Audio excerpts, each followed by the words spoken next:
tany koa mba hanana fansorako ahafahantsika miady hevitra ampirahana. Ny fampihavanana io no nataon'ny filohan'ny Repoblika ho teny fanevan'ny fitondrana. Isaky ny lahatenin'ny filoha era-jonary Mampianina tsy maintsy aherona izany hatrany. Ny 12 volana voalohany ny tantanan'ny firenena nefa dia nomarian'ny faniliana ny ekipan'ny Mapara ny miaraka amin'ny président Andry Rajoelina izay isan'ny tohatra nitondra azy eo amin'ny fitondrana. Ny resaka praiminisitra no nisehony ny olana voalohany. Zahay solombavam-bahoaka mpikambana ao anatin'ilay plateforme pour la majorité présidentielle izay niarana nanao soni izay miisa ho 5 na 95 miisanay nanao sonia dia nanolotra ianaran'ny olona ho tendreny ho anisan'ireo ho tendreny praiminisitra lehibe ny gouvernement. Nampiparipary io nanjary fankalana ny vorona politika Mapara io ny fanliana tamin'ny Kerandramatoa Kristina Razanamahasoa teo amin'ny fitarina ny antenimieram-pirenena. Ity solombavam-bahoaka voafidy tao amin'ny distrikta Ambatofinandrana ity izay voafidy ny maro anisa tamin'ny fomba tena demokratika ho vehivavy voalohany hitarika izany androm-panjakana mpanao lalàna izany. Raha misy fahadisoana goavana nataony Birao Maharitra fa afaka miditra amin'izany nefa tsy misy fahadisoana goavana moa Birao Maharitra mbola tsy niasa akory. Tranga politika roa izay samy nampiseho ny fifanoherana eo amin'ireo lahatenin'ny filohan'ny Repoblika ny amin'ny fikatsahana fampihavanana sy ny zavatra ampanaovana miendrika fankalana politika. Nefa koa tranga mampiseho fa nitsakitsahana miverimberina ny lalàna indrindra ny lalam-pandrenana sy ny fotom-pisainana demokratika. Teboka roa no isan'ny notsindriny ny filohan'ny Repoblika nandritra ny lahateny fianianana nataony herintaona lasa izay. Mianinao fa hanaja sy tanjona toy ny anak'Andriamaso ny lalam-panorenana sy ny lalam-panjakana hikatsakatrano ny soan'ny vahoaka malagasy tsy ankanavaka.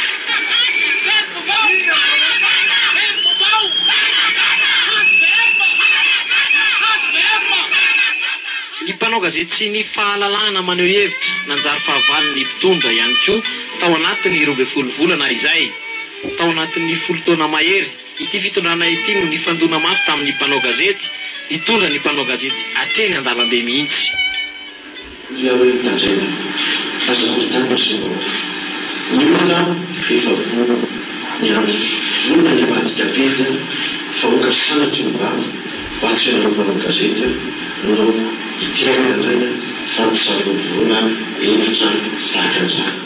Izy fepetra rehefa tsy mahafaka rehefa izy no manao be marenina mbola manohy ihany zavatra tsy mety ataony dia tsy ihany fepetra alainy.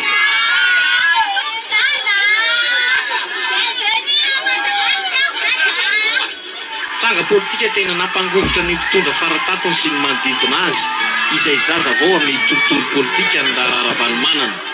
Ny fiverenan'ny tampoka tandrazana ny volana novambra teo miampy ity resaka nataony tao hatramin'ity.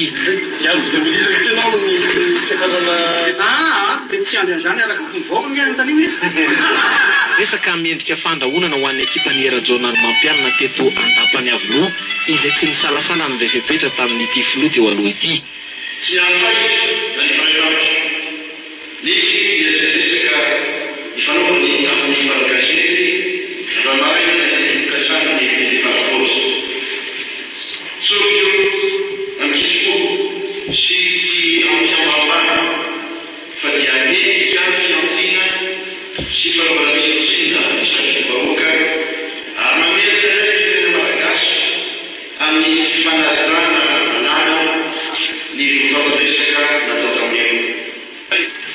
Repoblika vaovao, filoha vaovao, hery vaovao no nandasan'ny maro saingy ny rehetra no toany Yesu natanatin'izay herintaona voalohany izay variana ny andro fomba fanaovana politika vaovao. Ny mpitondra etsy an-daniny variana nangorona ny seza ho an'ny atoko eo amin'ny fitondrana sy nametraka ny ambaindany manerana ny nosy.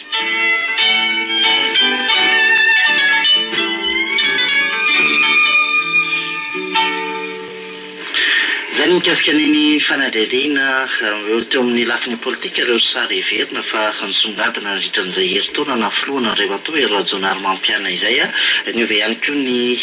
vahintsika amin'ny tiareva ity raha matoa lalatiana ravololomanana avy amin'ny antoko mpanohatra areo atao herimanana razafaefa izay avy amin'ny vondrona mapary faly-miarabanareo izay ary misaotra anareo nanaiky ny vahiny tato anatin'ity fandarana manokana eto amin'ny viva ity manina no retolo reto no nasaitsika tiana mariana ihany moa zany fa nisy ny fanasana izay nalefa tany amin'ny antoko HVM nalefa tamin'ny flot national ny antoko HVM hitatsika amin'ny écran ny taratasy nalefa ary ny omaly zareo mbola nilaza ny fahatongavany androany atoandro izy laza ny hoe tsy fafahany amin'ity fandarana ity tsara mariana sy tsara tsindriny zay amin'ny lafiny demokratika sy ny fomba fanao gazety eto amintsika mandray vahintsika ary efa niresahana teo ny lafiny toekarena ny sosialy fa ny lafiny toekarena sosialy dia mifototra any amin'ny lafiny politika ary raha nisy ny atao hoe sehatra refeo sy nalaza tamin'ity herintaona nitondran'andriamatoa hoe rajonary mampianina ity dia lafiny politika raha matoa lalatiana ravololomana moa efa naka atao hoe naka position mihitsy ny hoe za dia anohatra n'andriamatoa hoe rajonary mampianina sao dia tokony androany ianao vao anapa-kevitra hoe anohatra n'andriamatoa hoe rajonary mampianina ny tiako fantatra zany dia hoe tamin'ny fotoana iny no nandraisanao fanapa-kevitra hoe za anohatra. Ya voalohany indrindra aloha dia mamela nolotra rahaba ho an'ny malagasy mpiray-tanindrazana izay manaraka izao fandarana izao ary dia miarahaba ihany koa anareo zanaka nanao ny fanasana androany ary ankasitrahany izany satria heverina fa endrika anankiray ahafahantsika mampiaina indray izany atao hoe demokrasia izany izay mpanohitra dia mitady sehatra iresahana mihitsy ifanabeazana ifanazavana ifandraisan-dahatra amin'ny vahoaka ka dia ankasitrahana iny fanasana androany ariva alohan'ny amaliko mivantana ny fanontanianao tena nanantena mihitsy androany afaka ifanatitava sy ifandresy lahatra ary anadiady ihany koa ny sady misy mpanjakana rivo rakotovao sady flot national ny HVM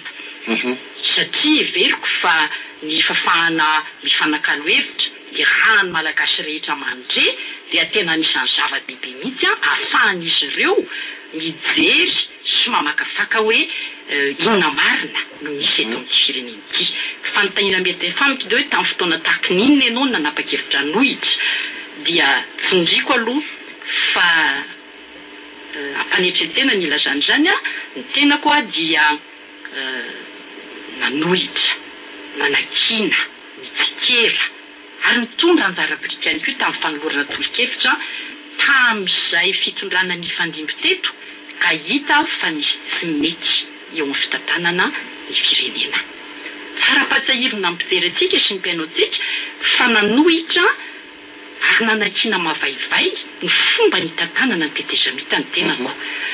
ary niady hatramin'ny farany mihitsy ny amin'ny hoe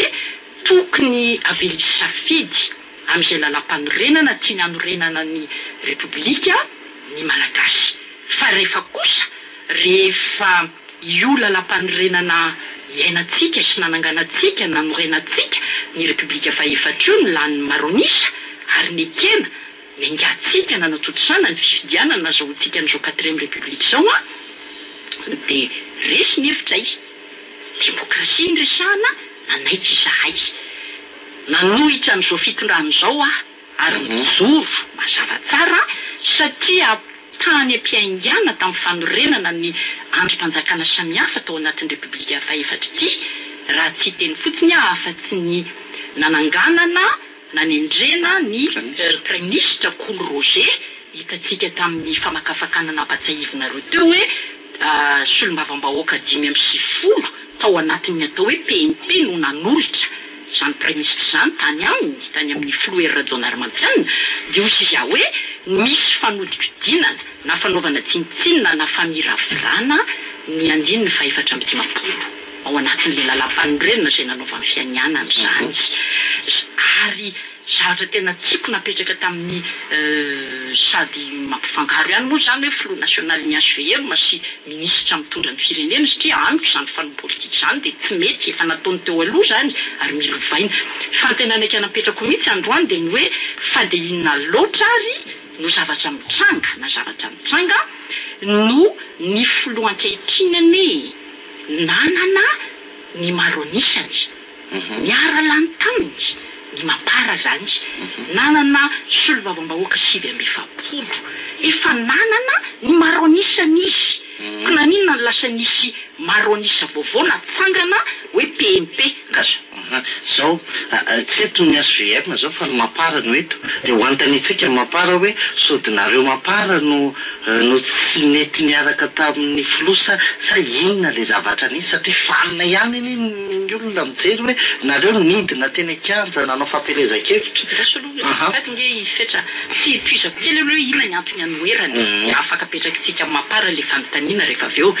kanefa mino afa tsy dia zay tsy any aminy tokony etefa le fanontaniana satria efa nanana maronisa no io filoham-pirenena io niara-lany taminy niara-nao fampelezan-kevitra taminy nanolorany filoha antetezamita Andry Rajoelina izy ny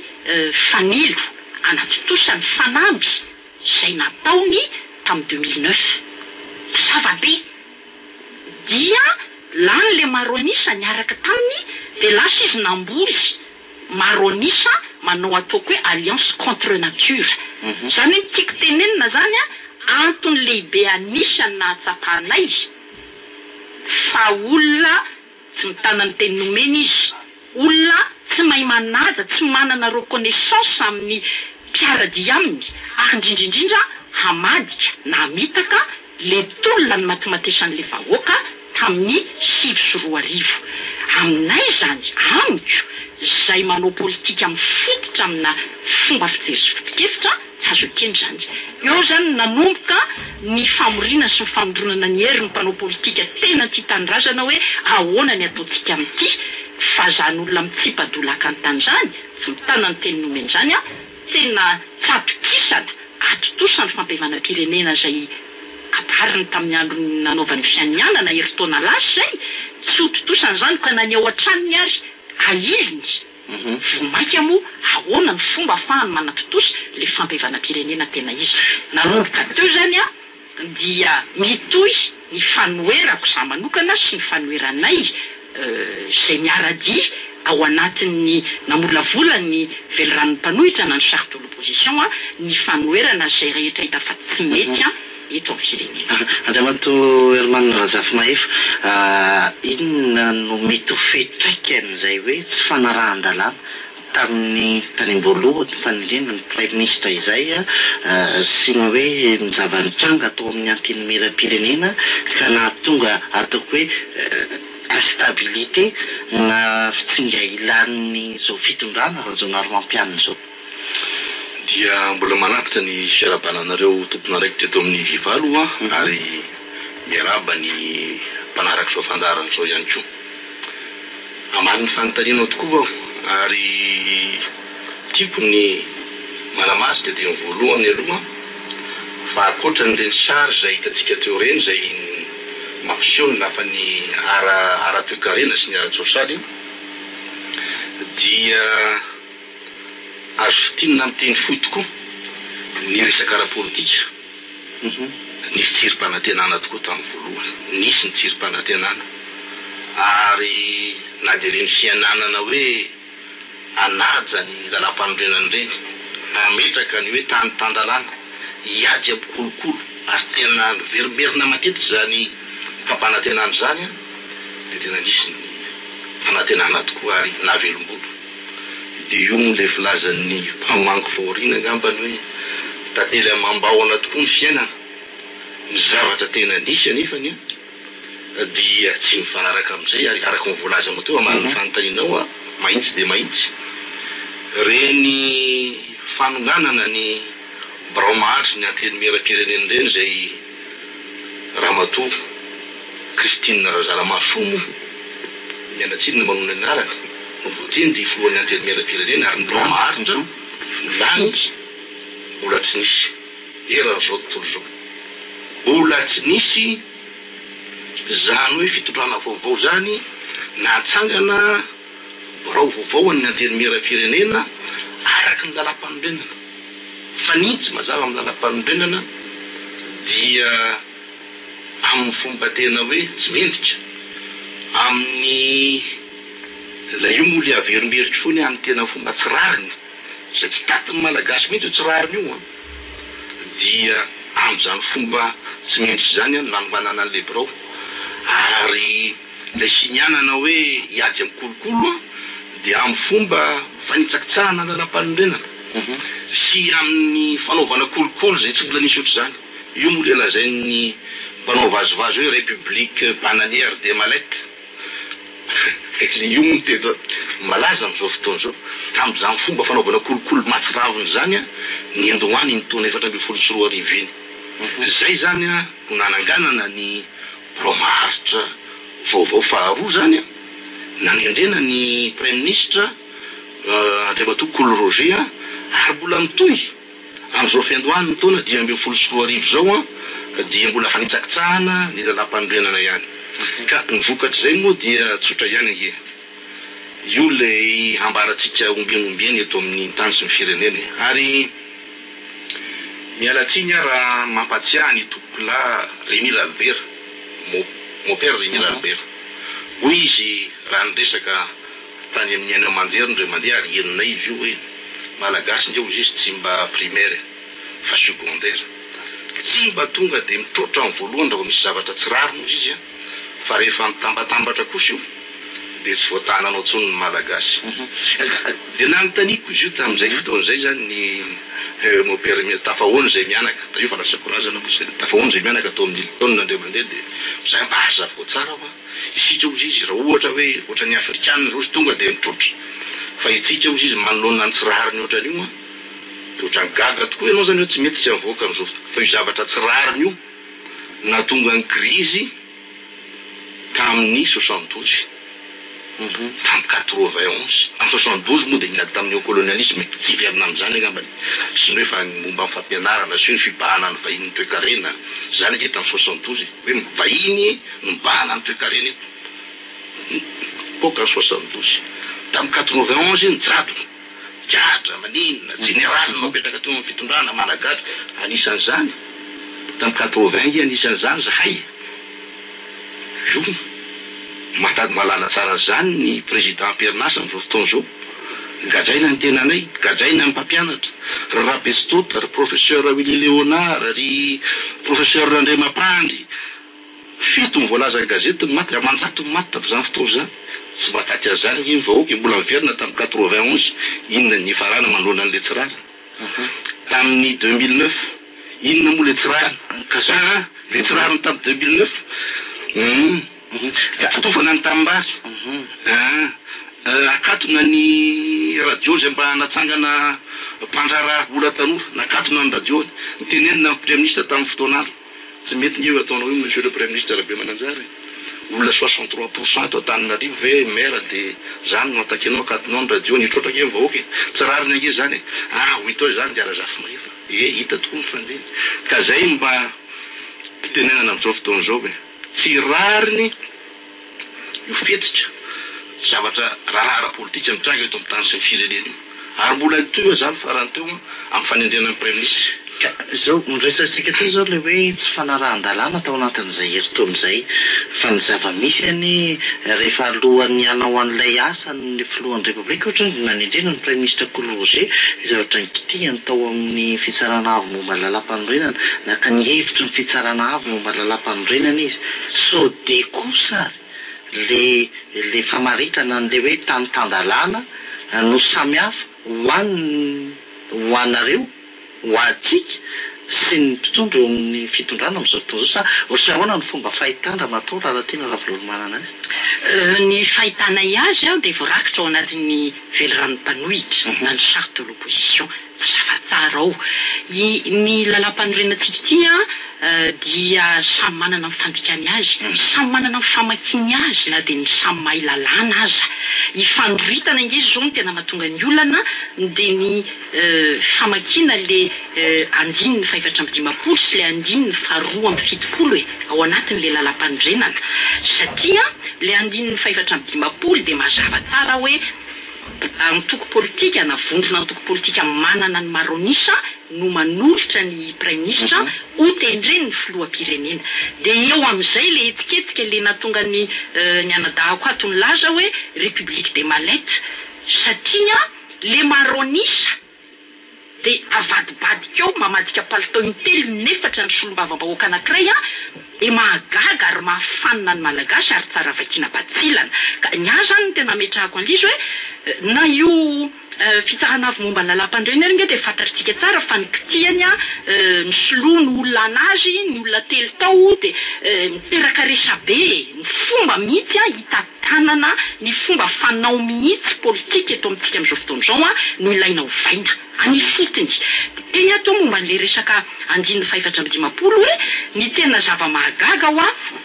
amin'le fomba fanao politika moa zany dia hoe nanana ny maronisany izy azo natao tsara nitondra n'ity firenena ity niaraka tamin'ny maronisany. Fa nanina izy namboly maronisa anazy nantonga n'le 570 lazainy Jean-Jacques Rabenrina hitako tamin'le fampatsahivana teo. Dia le fomba fanao politika satria amiko nalatsiny raha mety anafitohina za tsy mba tia miresaka olona na tsangan'olona fa izy hoe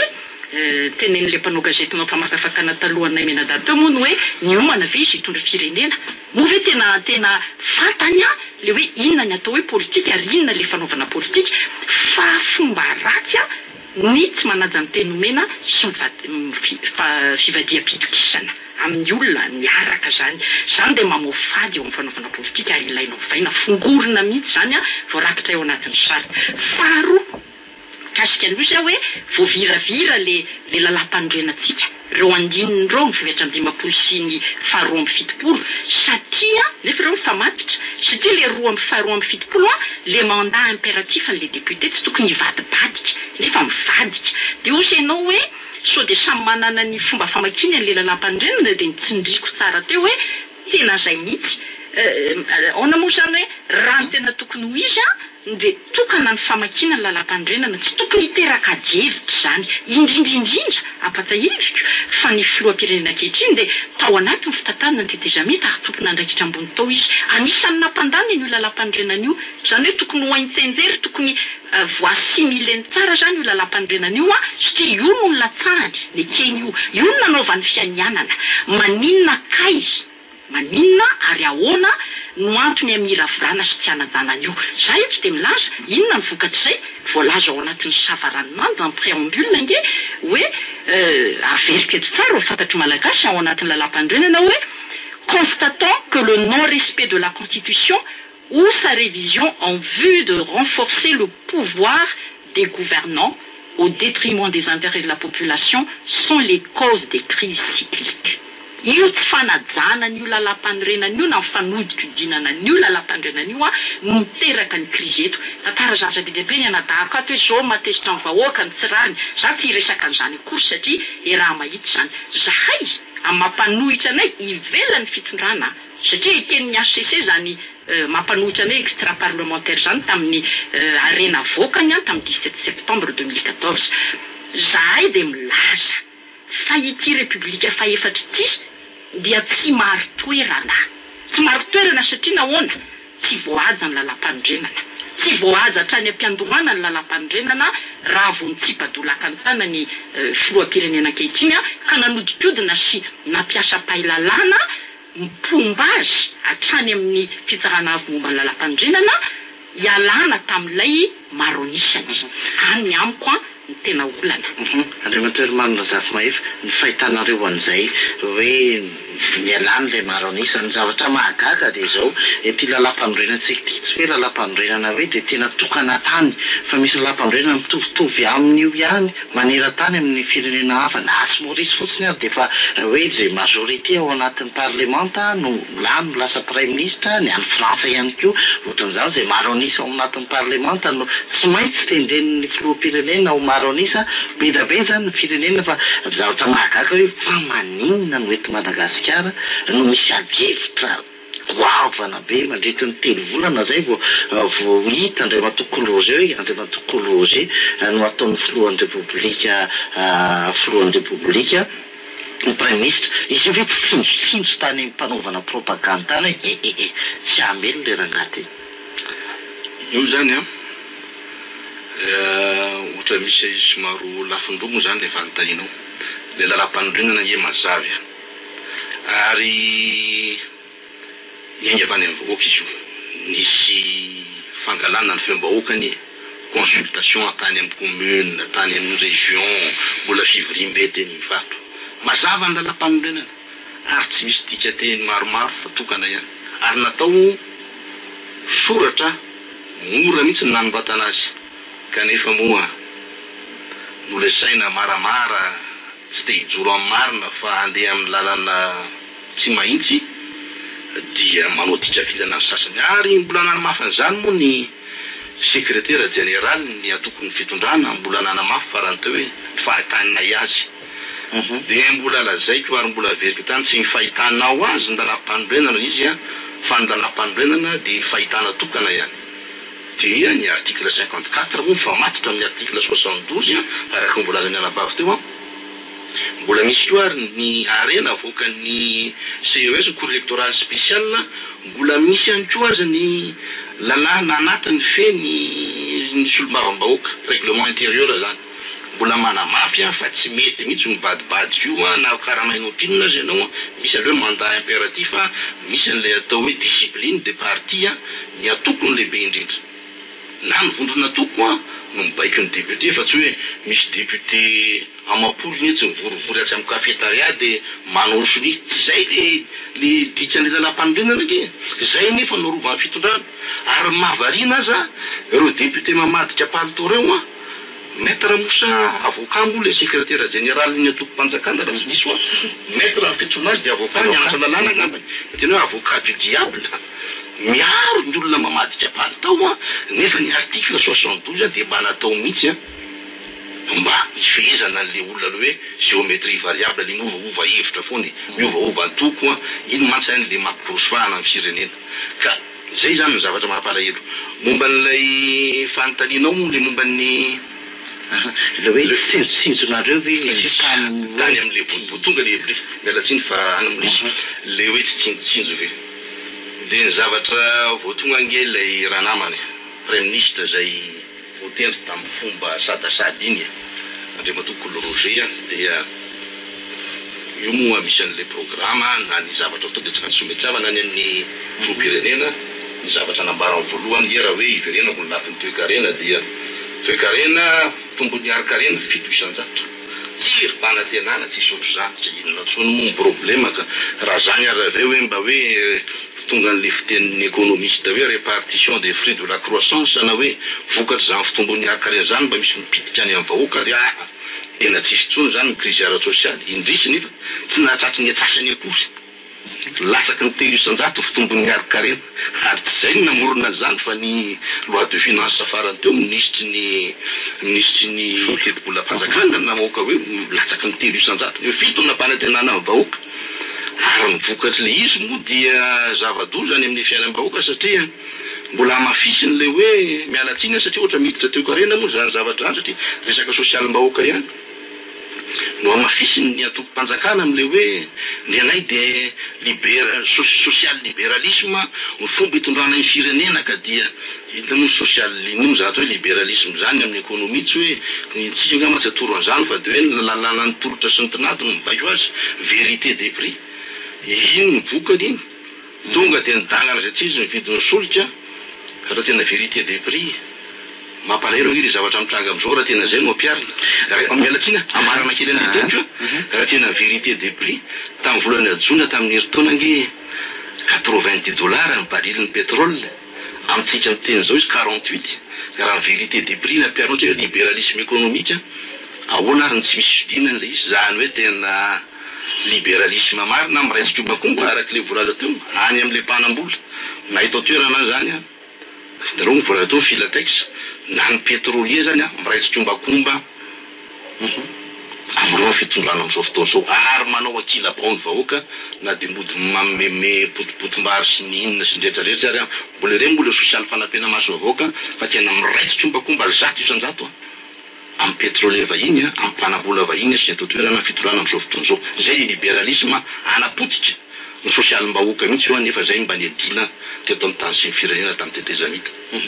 nisy fanadihadiana fanontaniana napetraka tamin'ny olontsotra ty ho alefantsika hoe inona ny tokony marenina manoloana an'izany zavatra rehetrarehetra izany ireo olontsotra zay sendra mpanao gazetinay teny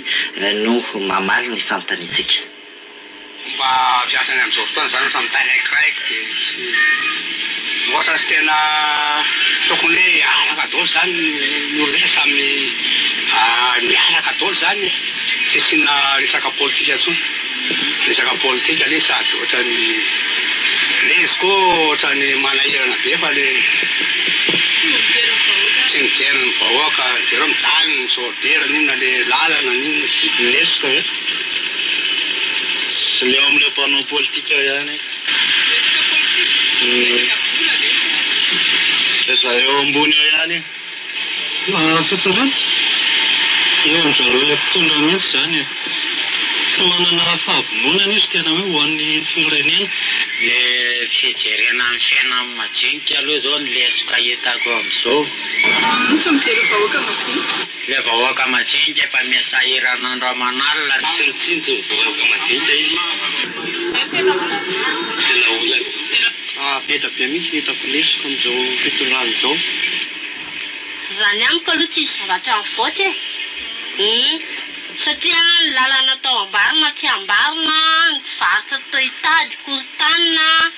mijaly zany ny majinika amin'ilay izy nefa ny zareo vavetiana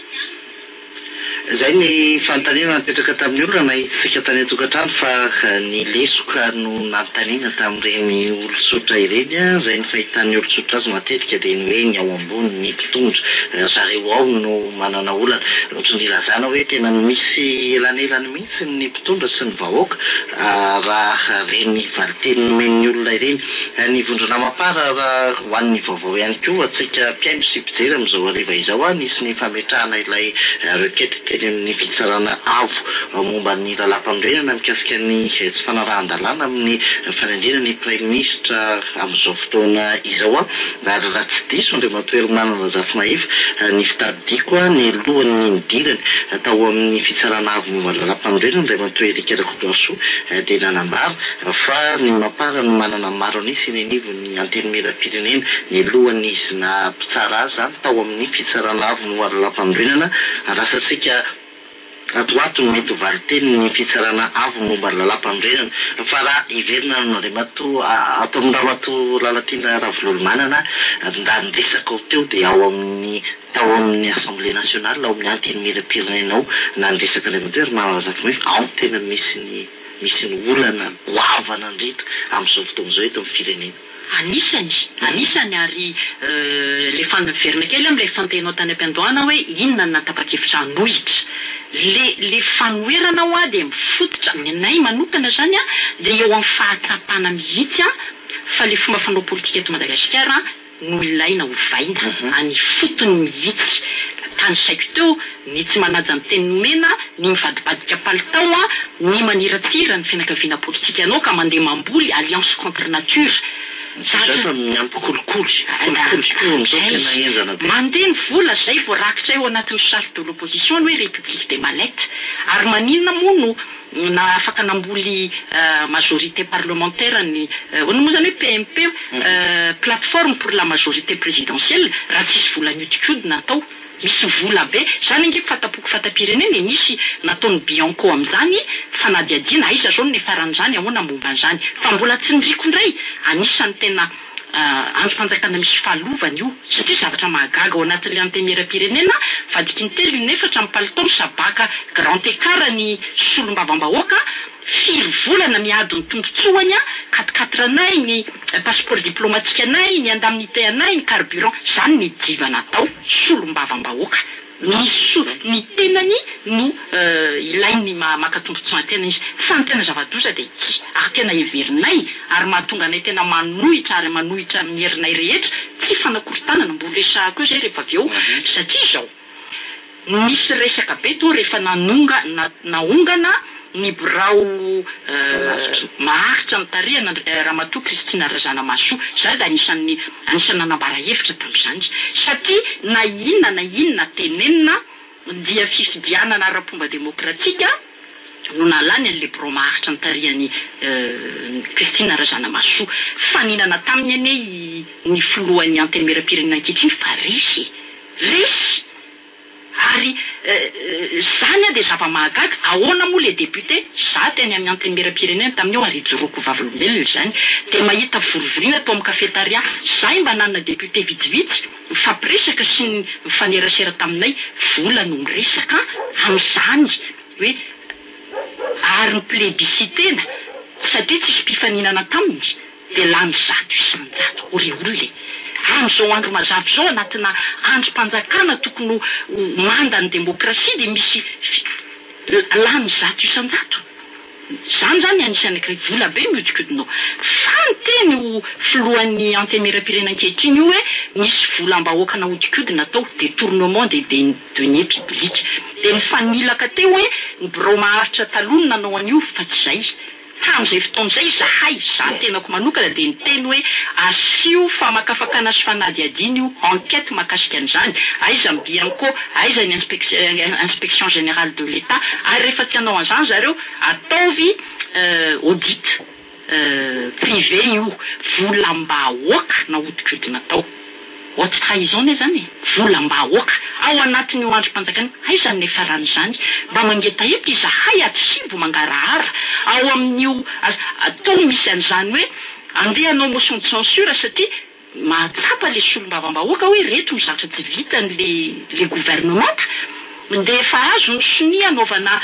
fitsipaham-pitokisana dia les mêmes députés le solom-bavambahoaka manao sonia an'le fitsipaham-pitokisana ihany reo manao sonia aty ankilany mandana le fitsipaham-pitokisana ao no misy an'izany zaraina ino ty anarany tablety ao no misy an'izany tsy fantatra tsony ka za dia milaza hoe miala tsiny miala fondro ao no misy an'izany hoe ny HVM zay antoko-panjakana amiko na inona tenenina dia tsy nanana na dia lona tongotra député ray aza taon'io antemera-pirenena io le indépendant le solom-bavambahoaka tsy nanana antoko ny latsaka tamin'ny tenany noho ny fidianany malagasy azy tany amin'ny faritra nisy azy lasa HVM mamadika fitokisany olona ny fidy azoko io zany ro solom-bavambahoaka ro nenay dia tsotra zay dia mpanohitra tanteraka an'izao fitondrana ery-rajonary mampianina sy ny HVM sy ny zay piray tsy kombakomba sy piray petsapetsa amin'io sy mpitaty rakena tena toerinay amin'ny herinay rehetrarehetra fa zay kosa tsy manakorotana zay mpanohitra te hametraka ny kolotsaina ny fanoherana eto Madagasikara zatra manahirana mantsy dia zao raha vao maneho hevitra ianao mifanohitra na tsy mitovy amin'ny hevitry ny mpitondra dia hitantsika tamin'ny fampajevana nataonareo tao mpanao gazety ary alefa ny amponja mpianatra ary alefa ny amponja zany angely le zavatra misy ao anatina jadona tsy milazanarantsika zao ka mampanohitra anay te hanorina manao fanamby andeha akany amin'ny tena fanovana zay lokalokalina ary nanaovany malagasy sorona ny ainy zany tena fanovana zany ary ny ekeny filoha io hoe ekeko le toizana amin'ny fanamby natao tamin'ny 2009 matoa izy nilatsaka nanaiko itoanany mpitarika ny ina moa zany révolution orange dia ho zay hoe raha ohatsy ny fitondrany rajonary mampianina io te hanana fahamarina toerana stabilité politique raha vao ny antemera-pirenena manaja lalam-pandrenany zany ao amin'ny andiny ny faha-enipolo azo ny atao tsara zany ary za tena milaza za manokana eto hoe tolo-kevitra omena an'io filoha io zany satria ireo député mividividina mivadika tsy mivadika roa reo no materaka ny instabilité sy mampalemy an'izao fitondran'izao ary tena mampaharikoriko ny vahoaka malagasy satria raha mihaino ny zavatra rehetra reny tenen'le olo reny hoe tsisy metraka ety aminay ry zany inge mahatonga any mitsangana ho manohitra satria te hanovany zany ary te hanovany fotony farany mahakasika an'izay dia ity ny enitsika tsara amin'izao zay mitsangana rehetrarehetra maneho hevitra tsy makasitraka dia kapakapaina ampitahorina rahona na kajay na samborina fa zao no izy le fanoerana tompoko dia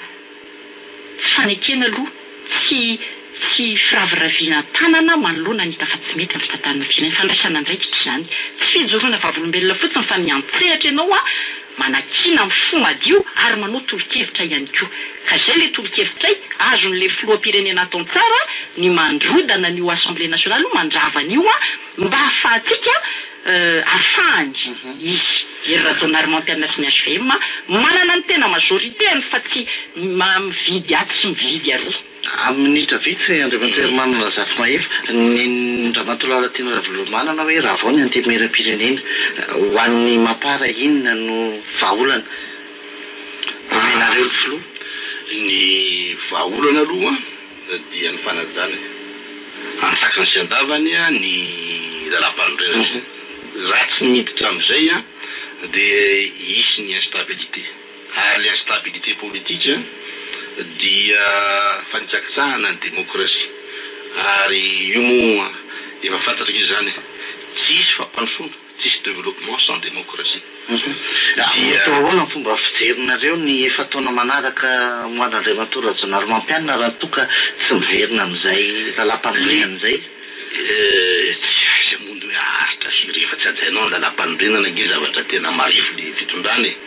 ary ny fiatsona ny généraly tarika ny gouvernement take dia efa mampiseho sahady hoe satria efa tsy andamosina amin'ny vahoaka dia ampiasa hery toy ny tamin'ny andron'ny général Rakotoajon tamin'ny président Didier Ratsiraka ihany io hoe le schéma atao rehefa tena hoe tena enjana izy ity fa tsy andamosina vahoaka eto mba misy zavatra mba ohatra manito ny heritreriko eto fodifoy ohatra misy fahakiviana amin'le vahoaka ny teny teo izy hoe tsy matoky an'ireo mpanao politika ireo tsony ary safy be mantsina mihitsy le izy amin'ny raha seriteritra ny zavatra tiano andry ny teno manazava saim-bahoaka ihany mialatsiny fa ohatrany hoe tsy ao anatin'ny fanontahiana fa ohatrany hoe tsetsatsy aritra andriamanto Coulroger ange sy membre gouvernement maro ange ka tsy mpanao politika kanefa dia reny ny vokatra ny zavatra nataony ary izy io koa dia tsy mety amin'ny fitenenantsika malagasy hoe olona ray ve nangalatra kody hoe alasora mpangalatra kody daholy tiako ny manamarika zany ary ny mpiaino zay maheno an'izao moa ary tany fitorana tetezamita ary tenany zao vavolombelona raha vo misy problème mihitsiny zany metraky amin'ny fiainam-bahoaka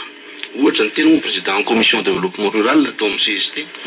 vo miresaka amin'izay amin'ny président Rajoelina sy ny miasa aloha ny gouvernement rehefa tsy vita izy filohan'ny tetezamita mihitsy no mikarakara momba mifanafarana vary mba ampidina ny vidimary ohatra n'izany koa momba ny pétrole fantatsika tsara fa ny vidiny solika tamin'ny président Nirina Rajoelina tsy navelan'ny miakatra mihitsy fa tena ny fehezina mihitsy mba tsy voatotoana amin'ny fahefa-mividin'ny vahoaka ary momba ny resaka hôpitaly dia fantatsika tsara moa fa zany hoe le fond-rim-bahoaka tsy tatiny izy mivady mihitsy zany ny fosana nanganan'ireny hôpitaly eny amin'ny social-bahoaka ka zay zany mba hisotomana saitsika hoe le mba ampieny hoe aza kivikivy amin'izany resaka hoe mpanao politika rehetra dia mitovy daholy misy ny tsara misy ny ratsy fa anjaratsika rehefa tonga amin'ny fifidianana mba mifidy tsara mamarana ny fandaharantsika satria efa tena lasa dia lasa ny fotoana misy vaovao ray avy any Tomasina avy any Tanambao misy karazana fiatomboana korontana ataon'ny mponina ao amin'izany fokotany izany ny antony resaka ady tany vaovao izay nalefa ny mpanao gazetinay ravo avy any Tomasina izy ity alefatsika amin'izao ora izao mba ahafahana mahafantatra hoe inona marina zany olana manomboka mitomboka ao amin'izany fokotanina Tanambao ao Tomasina izany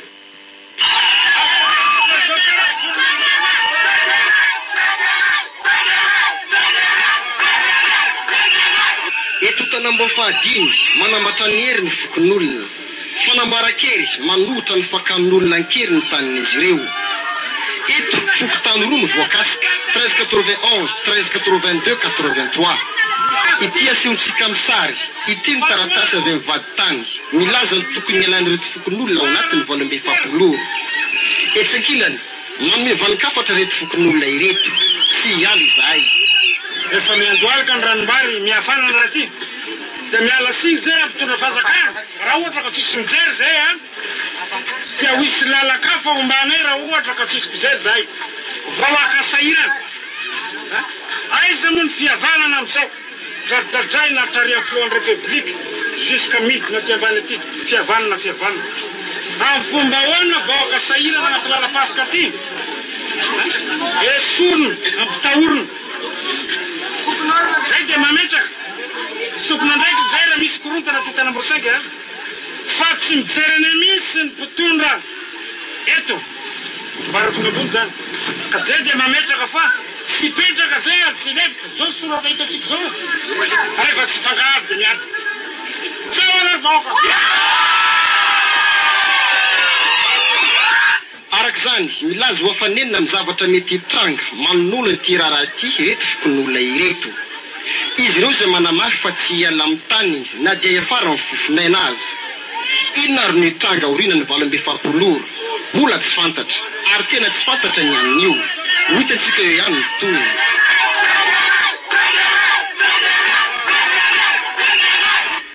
Zany mikasika ny vaovao nalefa ny mpanao gazetitsika Rafo avy any Tomasina iny vaovao ny tonga androany izy iny izay ihany koa no mamarana ny fotoanan'ny fandarantsika tamin'ity hariva ity ankasitrahana ramatoa Lalatiana Ravilolomanana izay avy amin'ny antoko-mpanoratra ny fampizara ny fampiresaka momba ny raharaha politika eto amin'ny firenena mijery ihany koa nanao jeritodika ny herintaona Andriamatoa Rajoelinarimampianina amin'izay lafin'ny politika izay rehefa toerimanana Razafy Mahefa avy amin'ny vondrona mapara makasitraka anao ihany koa nanaiky ny vahiny sy nanome an'izay fanadihadiana sy famakafakana izay